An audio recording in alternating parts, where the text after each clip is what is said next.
Welcome everyone to Zoom Palestine, where we talk about the duo criminals, Trump and Netanyahu. And it's ironical that this week they are both facing criminal, Trump, or they're both publicly criminals. Trump now receiving an indictment for crimes, and Netanyahu busy trying to destroy the courts in Israel to prevent him from being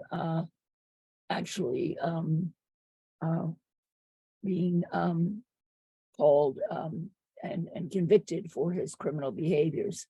So we have a very interesting situation where we have two men who've been friends for a long time and have collaborated in a long time for many criminal activities. So what we're going to do is talk for a few minutes about some of the recent events this week, particularly Land Week, talk about Land Day, which happened on Thursday, on March 30th. And then we're going to see this wonderful interview by Amy Goodwin on this new book that discusses the collaboration of Trump and Israel when Israel tried to push the election so that Trump would win it. And the book is called The Candidate and the Spy. So it's a wonderful interview and lots of interesting information. So welcome to whomever's here or whoever will come aboard. We're both on Facebook Live as well as on Zoom. So let's listen for a minute to some traditional music so that we can enjoy the ambience of Palestinian music as we listen to some Dapka.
بالعين الثاني من درب الوريد اللي هاجر بلد صفر بعيد الله يعطيك واسبق في ايدي يا حيان هذا ونعيش فيها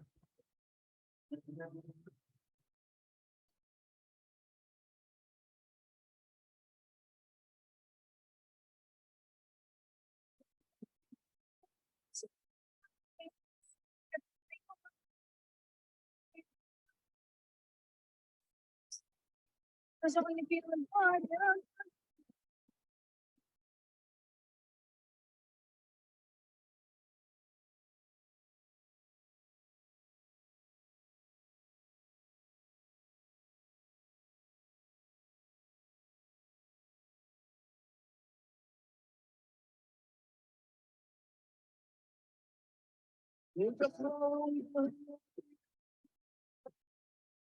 أدامك عنها الواقع يكفي أحسن جعلت الواقع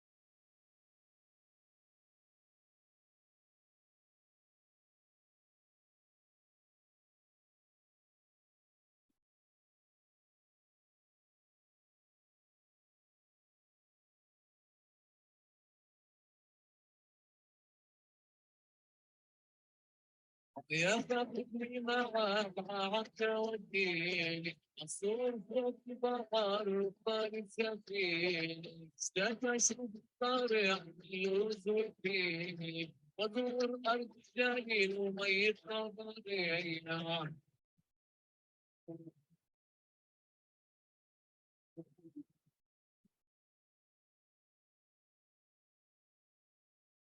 يا داري تقول عني علشان قلبي مجروح من ساعة يودع يا قلبي وانا قولي بجراح وادعي ربي يكون يسمح لنا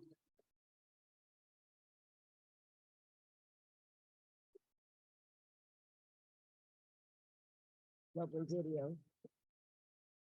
So welcome everyone as we will celebrate Palestinian Land Day, which is what our singers were singing about, and we will now talk about hold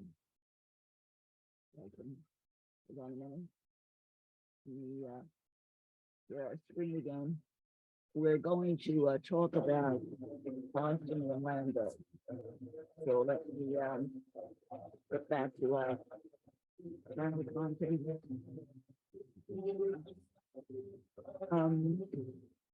Land Day was started actually in 1979. يا حاج يا حاج And,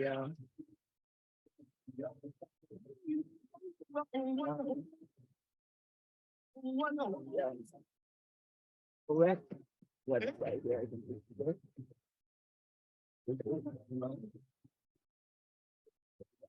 Turn on YouTube screen for the time being.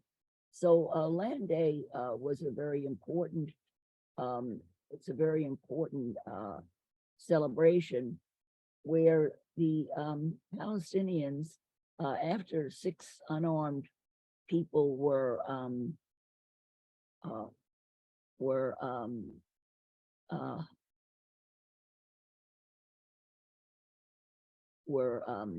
killed in Palestine, in Gaza, protesting the taking of the Israelis taking their land. We've had since that year, there has been a repeated what they call land Day every year to commemorate the right of return of the Palestinians to their land. And we're going to read a little bit about what Land Day is. And Samadun, who, you know, is the large organization, particularly working with prisoners, says that today they mark the 47th Palestinian Land Day today, on March 30th this week. The Palestinian people throughout Palestine, from the river to the sea and everywhere in exile and diaspora, express their unity and consistent dedication to the liberation of all the land of Palestine. So this is a very important commemoration, because this is a day that you remember the heart of the issue of the Palestinian situation. It's about land. This day underlines the reality that the land and its liberation is the necessary condition for the liberation of Palestine, as it marks the great uprising of Palestinians in occupied Palestine, 1948 or 1967. This day also points towards the unity of the land and the struggle for return and liberation as a day of living struggle to uproot colonialization from Palestine. This day is an occasion to celebrate, intensify, and uphold Palestinian resistance to Zionism, colonialism, apartheid, and occupation, recalling those whose lives have been stolen in defense of the land and people of Palestine, and to organize and struggle for return and liberation from the river to the sea.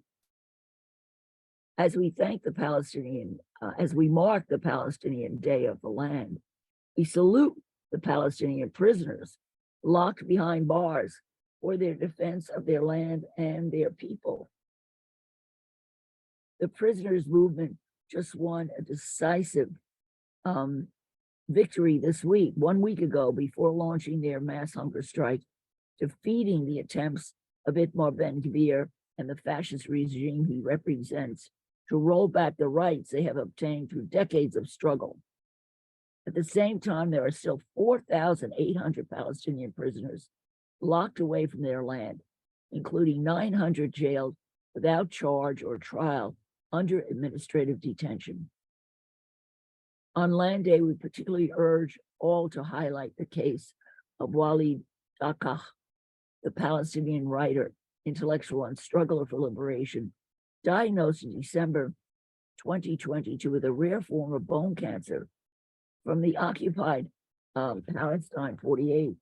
He represents the spirit and the community of Land Day, even as he continues to resist for his life in the hospital and from his hospital bed, where he is in critical condition.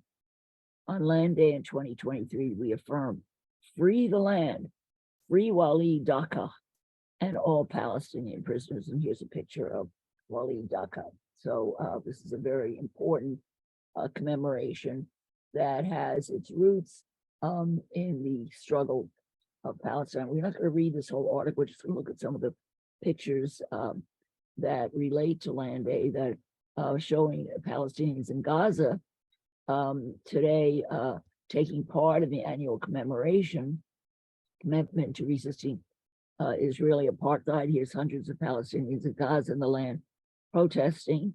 And the next picture shows a young man suffers breathing problems after Israelis fired tear gas at protesters. And here's another picture of the confiscated land is equivalent to London, New York City, Lagos, Tokyo. On March 30th, 6 Palestinians were killed and 100 injured in 1976. And this is what started Land Day. Here's some Ahmed Abana, who was wounded in the March of Return protests and joins the Land Day commemoration.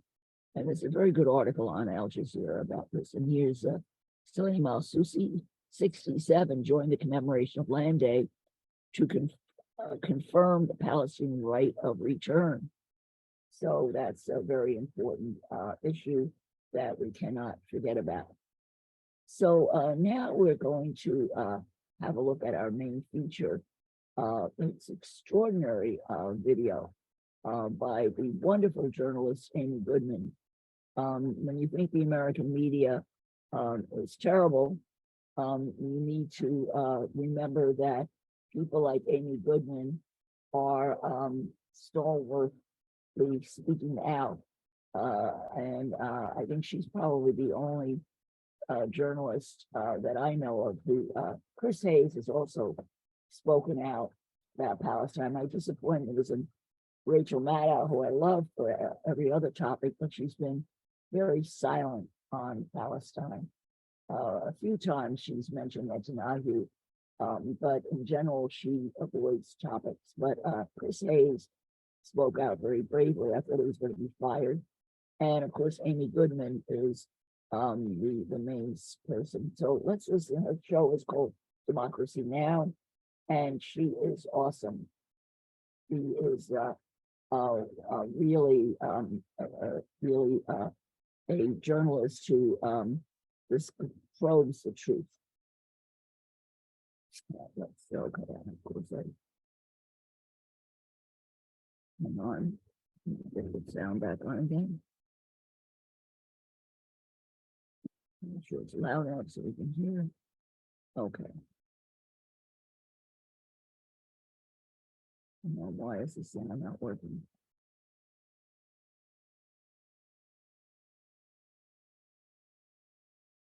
I had this problem the other day. Why is this red?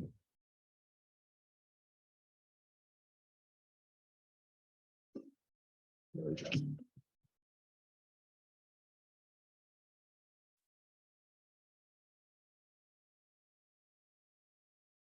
From New York, this is Democracy Now!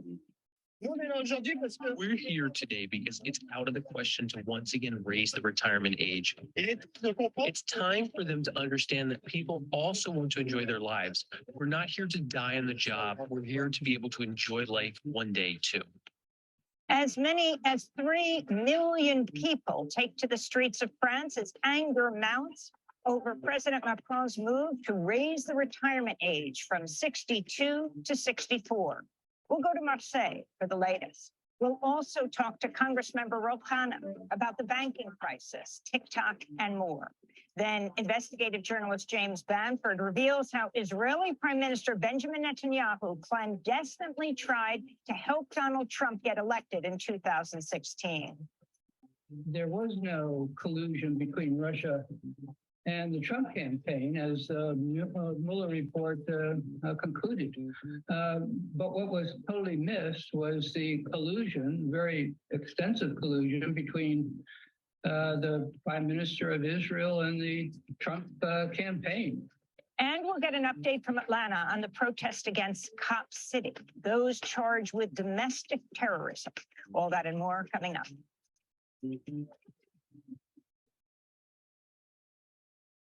Welcome to Democracy Now!, democracynow.org, the War and Peace Report. I'm Amy Goodman. Israel passed a law Thursday to shield Prime Minister Benjamin Netanyahu from removal as he faces a corruption trial and massive protests against anti-democratic reforms to disempower Israel's judiciary.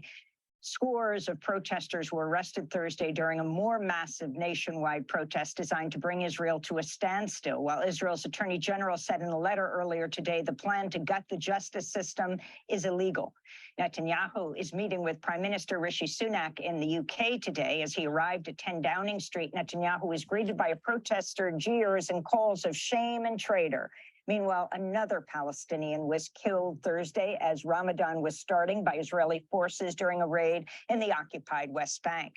25-year-old Amir Abu Khadija is at least the 85th Palestinian to be killed by Israeli forces in 2023, or Israeli settlers. In France, an estimated 3.5 million people took to the streets Thursday in a nationwide general strike. We're going to move ahead and see if we can get to her piece on Netanyahu and Trump.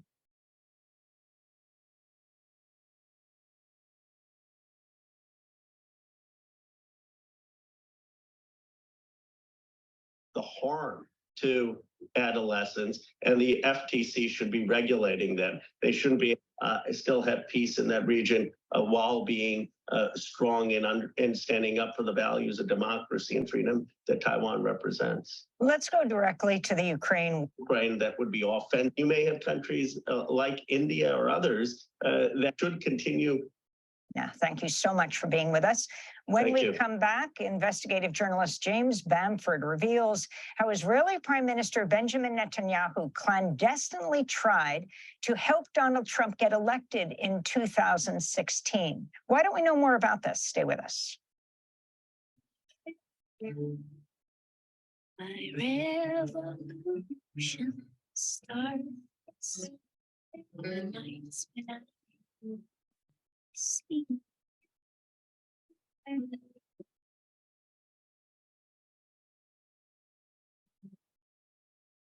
Don't fight.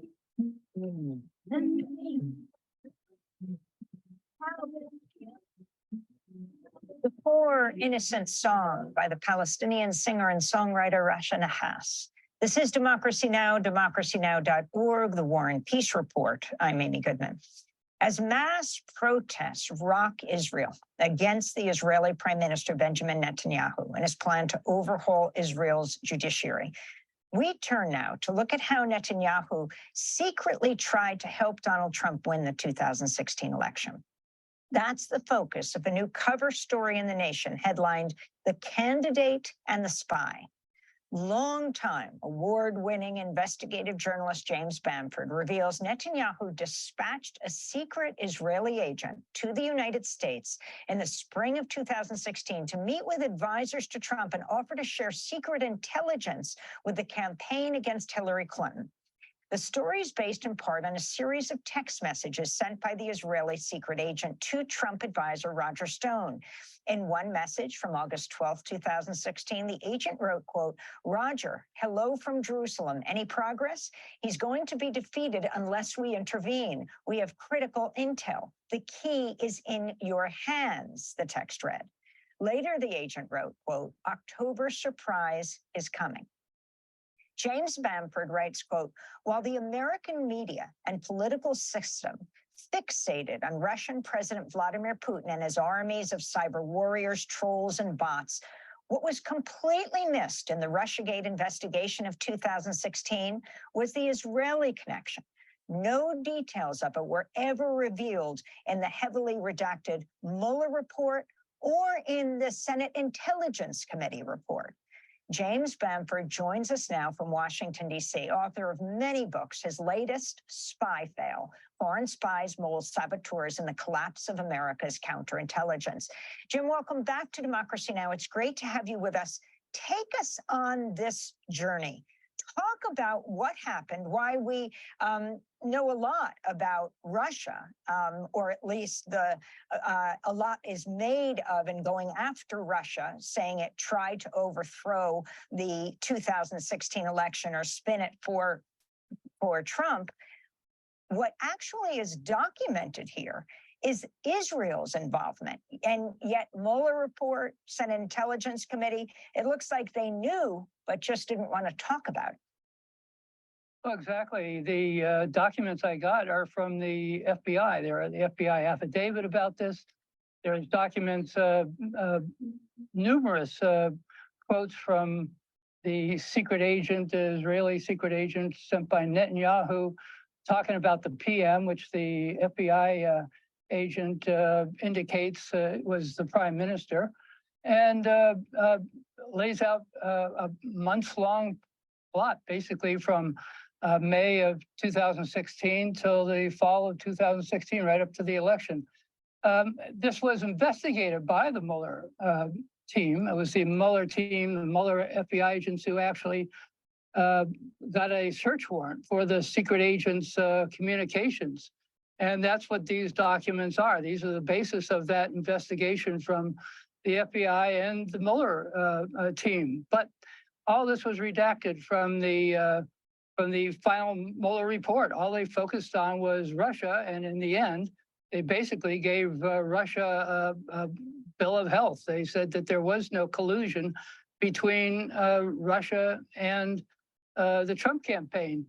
They left out a little bit from the report, and that's that there was collusion, but it was from Netanyahu and Israel to the Trump campaign, and it went on for months and months, and involved providing the Trump campaign with secret access to the information that the Russians were picking up from Hillary Clinton's campaign and the DNC.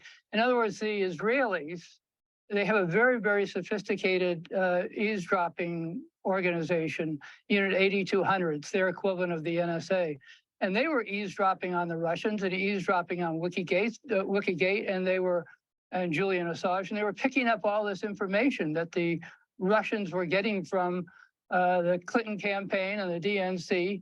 And rather than giving it to the President of the United States, to Obama, which is what an ally is supposed to do, especially one that gets $4 billion a year, they instead were giving it to the Trump campaign, secretly giving it to the Trump campaign in order to get concessions from Trump when he became president. And hopefully they were going to help make him president. Let's talk about that moment, why this was so critical for Netanyahu.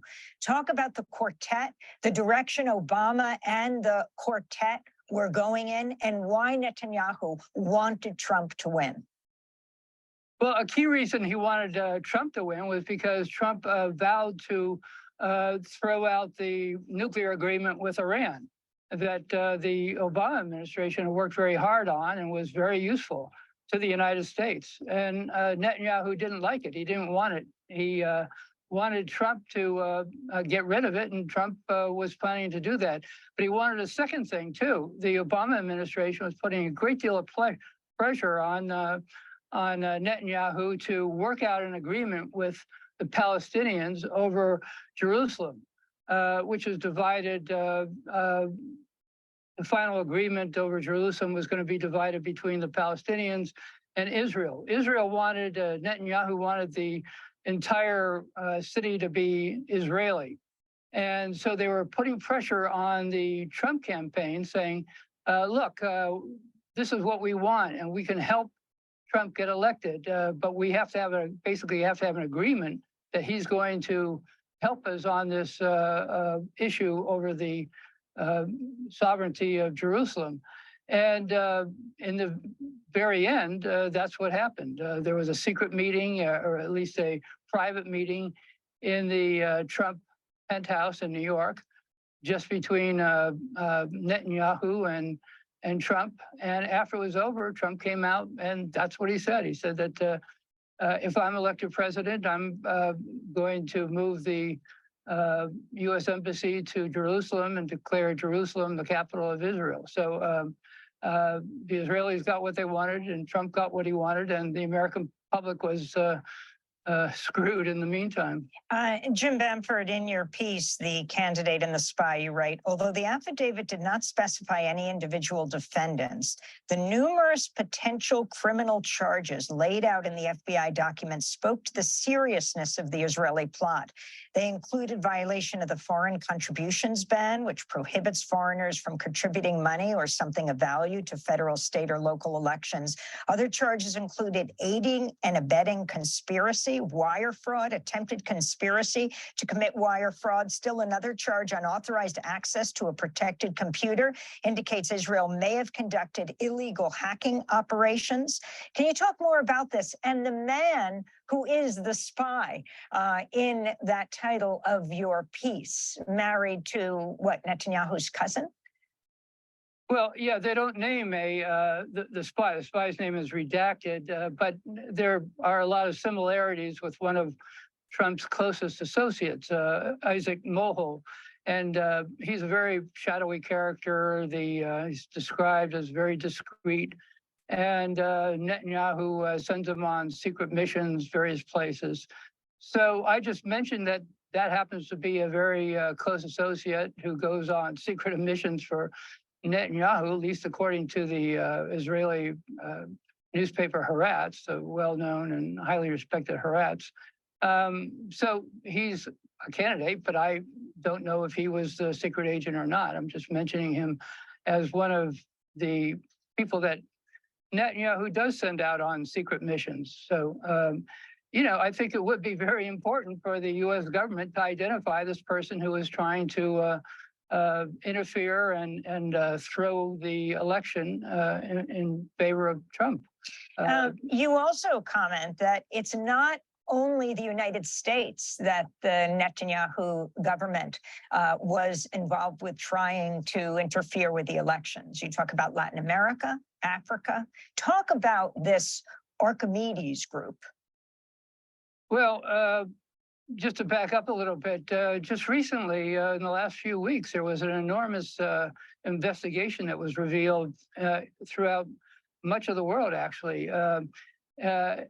And it was an 8-month investigation by journalists from some of the most respected newspapers in the world, including Haaretz in Israel, Pais in Spain, The Observer and The Guardian in London, Der Spiegel in Germany, and French newspaper. Anyway, it was an enormous investigation, went on for 8 months, and the focus was Israel interfering in elections around the world. And they came out with an enormous amount of detail, including undercover investigations of Israeli activity trying to overthrow, or rather throw elections in Latin America, Africa, and according to one of the members of the group in the United States. So this has been going on for a very long time. It basically identified Israel as the world's center for election interference and or secret election interference.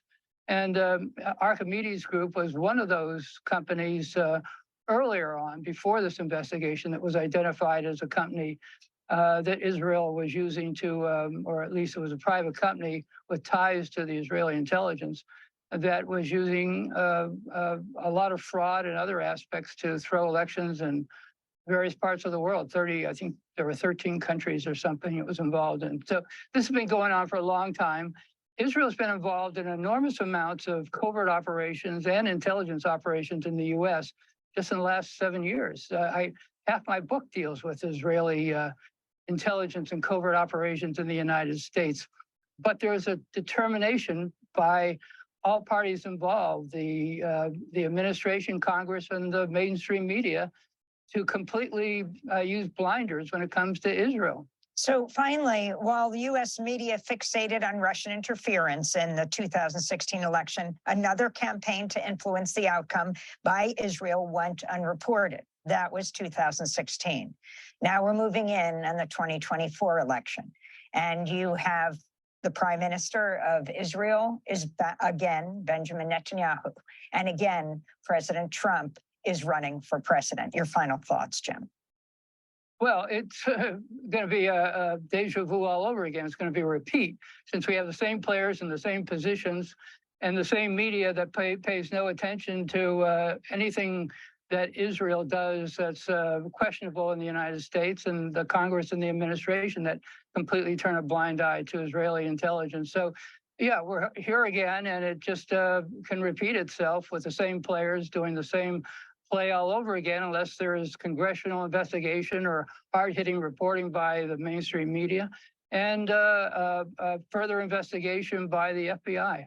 Well, Jim Banford, we want to have you back on to talk about your book, but we want to thank you so much for being with us now. James Banford, longtime investigative journalist, will link to your new cover story for The Nation, The Candidate and the Spy. We end. Well, that was very revealing. Certainly, we certainly know that Israel is in a very privileged position all the time. It always seems to be off the radar when it comes to doing things that are considered illegal in this country, and the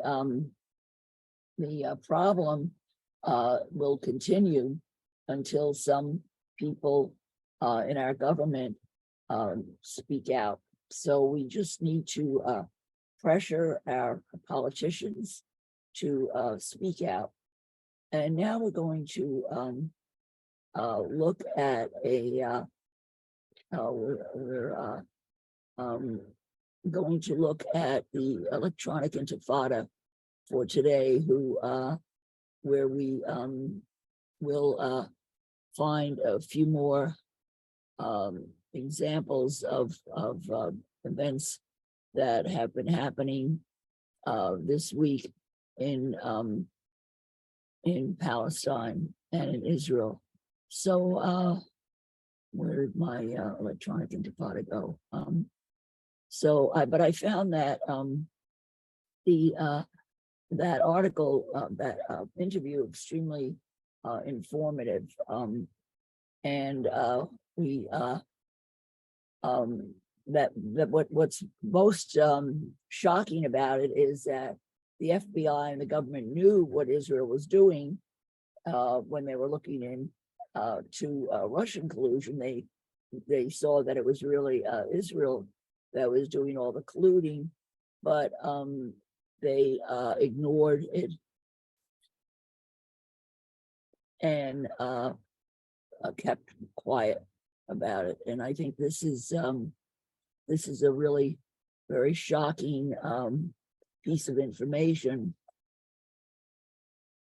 And it shows the kind of the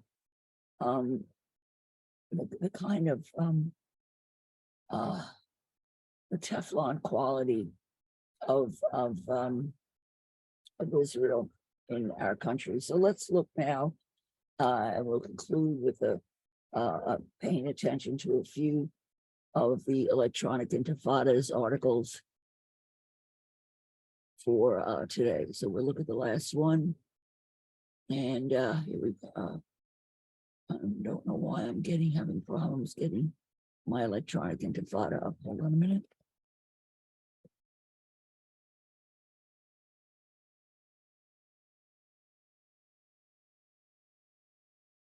And I think it's because I'm in the wrong email. There we go. I think that's the problem. Hold on a minute.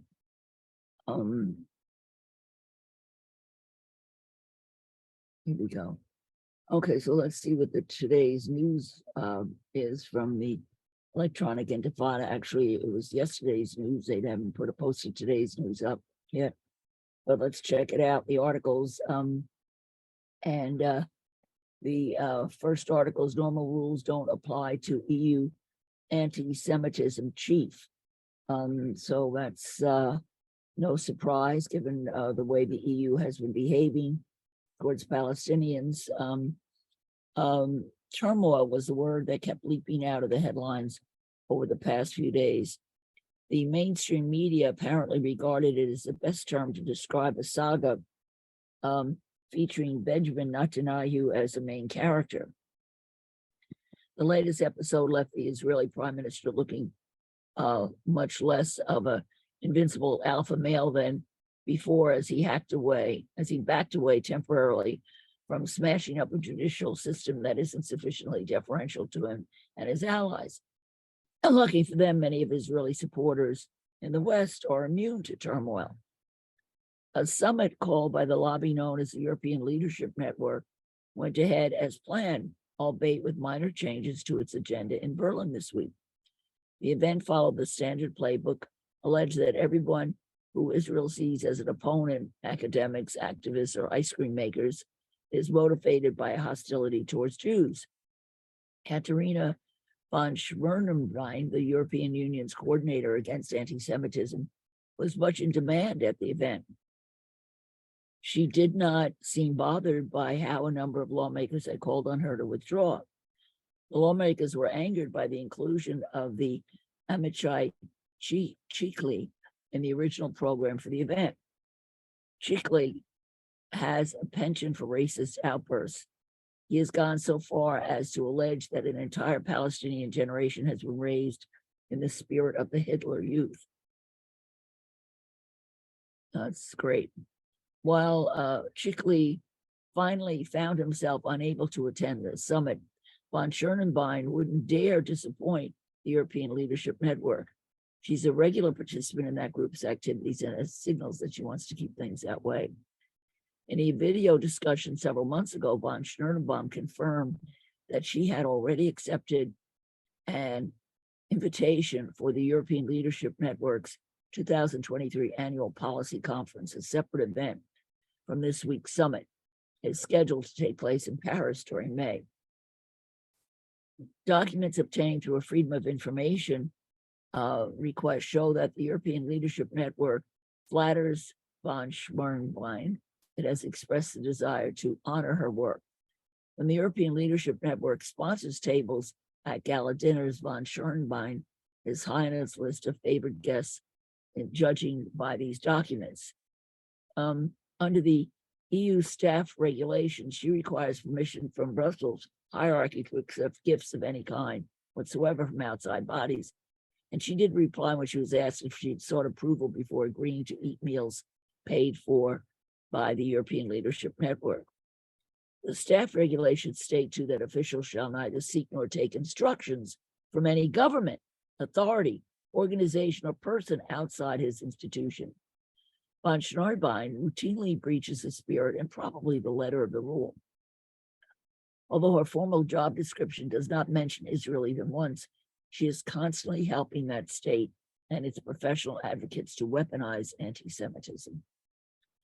In another Freedom of Information request, I asked to see copies of all correspondence between von Schnarbein and the Israeli government since she began her current post in December 2015. The European Commission, the EU's executive, replied that it had identified 21 documents relating to such correspondence. After consulting the Israeli authorities, the European Commission refused to release those documents. Doing it, it claimed, might undermine the protection of the public interest as regards protection of international relations. So keeping mum about the EU's dealings with an apartheid state such as Israel does not serve the public interest. And in any event, the unelected and anti-democratic European Commission's efforts to present itself as a defender of the public interest have zero credibility. Despite efforts to shield her from scrutiny, it's evident that von Schnarbein is pursuing Israel's agenda. She's either taking instructions directly from that state and its supporters, or can be relied on to regurgitate Israel's talking points off her own bat. I've challenged her on a number of occasions about her close connection to Israel. She responds to one challenge in October since 2021 by citing the EU's strategy for combating anti-Semitism, which has been published. The strategy, heavily influenced by the pro-Israel lobby, does not say that she may ignore the EU's staff regulations. They stipulate that an official shall abstain from any action, and in particular, any public expression of opinion which may reflect on his position. Von Schnarbein has broken that rule time and time again. 2021 May, she gave a thumbs up to Israeli attacks on Jerusalem and Gaza. If the regulations were properly enforced, she would have been disciplined, perhaps even dismissed for applauding aggression. But she doesn't need to fear being reprimanded. She's held her current position for more than 7 years. The declared commitment of the European Commission to job rotation, moving managers between posts every 5 years or so, has been conveniently forgotten about in her case. In an apparent attempt to appear balanced, the European Commission appointed a coordinator against anti-Muslim hatred on the same day and made von Schnarbein the coordinator against anti-Semitism. Since then, at least 3 different people have held the post of coordinator against anti-Muslim hatred. There have been allocated fewer resources than von Schnarbein has been given, and at one point the post was left vacant for a long period. But the Brussels bureaucracy is clearly not fighting every form of bigotry with the same urgency. Its work on anti-Semitism is being shaped by a lobby that explains the Holocaust and other crimes against European Jews to erect a smoke guard around Israel so it may continue oppressing Palestinians with impunity. Anti-Semitism, as defined by Israel and its lobby, is a high priority. Anti-Muslim hatred is not. And the rules applying to every EU civil servant should somehow have been waived for the benefit of Katerina von Schnarbein. Wow, very interesting. Well, we have much work to do. We see that both the United States and the EU are in the pockets of Israel. And this is all going to fall back very badly on Israel with a huge wave of anti-Semitism that is already we're seeing be manifested, that I've been predicting for years, that if Jews around the world don't change their acceptance of Israelis' apartheid and its racist policies, that there will be a great wave of anti-Semitism. Unfortunately, Jews who are innocent of anti-Semitism and Jews who challenge Israel and oppose Israel will be caught up in this wave of anti-Semitism. So it's a very frightening situation for Jews around the world, because they will be blamed for everything that Israel does. Groups like Jewish Voice for Peace and Ruach, Rabbis for Peace, and many, there are millions and millions of Jews around the world who oppose Israel. Plus, you have your Hasidic Orthodox groups who oppose the state of Israel on religious grounds. So we have a big problem within Judaism, where you have many Jews oppose Israel, and now they're coming out in the streets to oppose Netanyahu, who represents the racist apartheid Israel. And many Israelis that I know are very uncomfortable with apartheid. They're uncomfortable, they're against the occupation, and many are just leaving Israel in despair and disgust. So we thank you for joining today to be informed.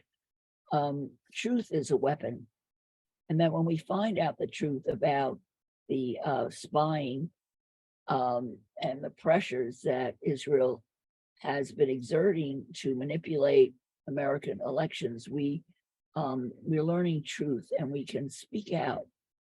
We have an election coming up in 2024, and we have to be vigilant, and we need to shed light on Israelis' strategies, their tactical strategies, covert strategies to